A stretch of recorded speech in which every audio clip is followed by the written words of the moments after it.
Kristalina, nice to meet you. Meanwhile, the West continues to support Ukraine in every possible way. It has just got an IMF loan, a loan worth $15.6 billion, and it's unprecedented. The IMF has never lent money to a country at war. But it made an exception for Ukraine. The IMF, of course, is the International Monetary Fund. It has been around for 77 years. Many countries have gone to war in these years. Many have suffered serious crises. But a wartime loan, and that too worth $15.6 billion, was granted only to Ukraine. The question is why? There is no doubt that the Ukrainians could use this money. Their country is battered by war. They need funds. But so are many others in dire need. And the IMF is supposed to assess risk before lending money. Look at what they did with Sri Lanka. It needed a much smaller loan, just $3 billion. The IMF made them jump a number of hoops and took a full year before agreeing to grant the money. How is Ukraine's crisis more urgent? Because Ukraine has Western backers and white citizens. There's no other way to put it. And the IMF is not exactly a fair institution. The International Monetary Fund was set up in the year 1945 after the Second World War. It was set up and controlled by countries that won the war, chiefly the United States. The IMF does not give its members equal voting rights. These rights are given in the form of quotas, and the quotas are based on a country's contribution to the IMF. So obviously rich countries which donate more money pull the strings. These are countries like the United States, Japan, China, and Germany. And the US has by far the largest voting share. It's about 16.5%. The second is Japan at 6.14%, followed by China, 6.08%, and so on. Now, you could say this sounds fair.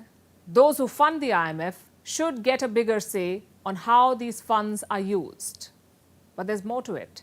Donations are not the only things that affect voting shares. There's also a baked-in bias.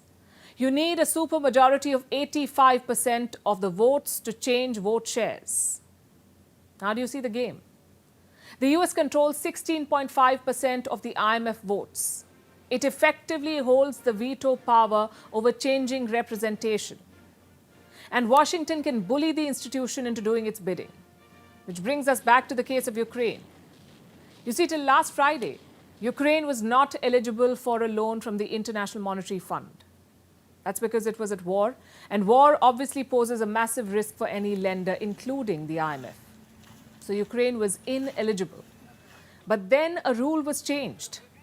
This was for countries facing, quote-unquote, exceptionally high uncertainty. Such countries could get an IMF loan according to the new rule.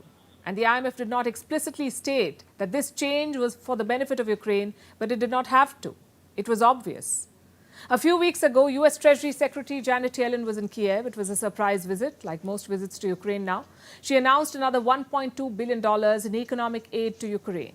She also talked up Ukraine's responsible use of funds.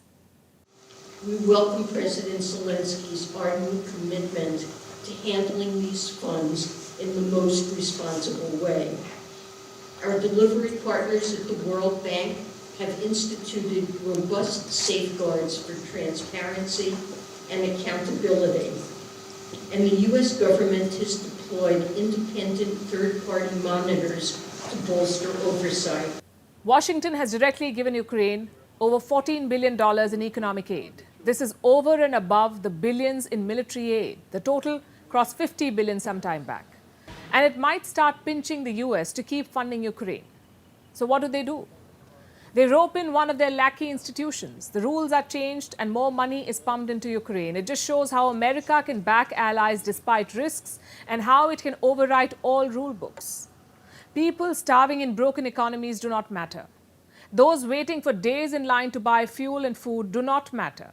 Those that the US invades will never get a bailout, even during a war where millions are being killed, or even in the aftermath when the US leaves crippling instability in its wake. But Washington's friends in Europe can always count on Uncle Sam finding the funds.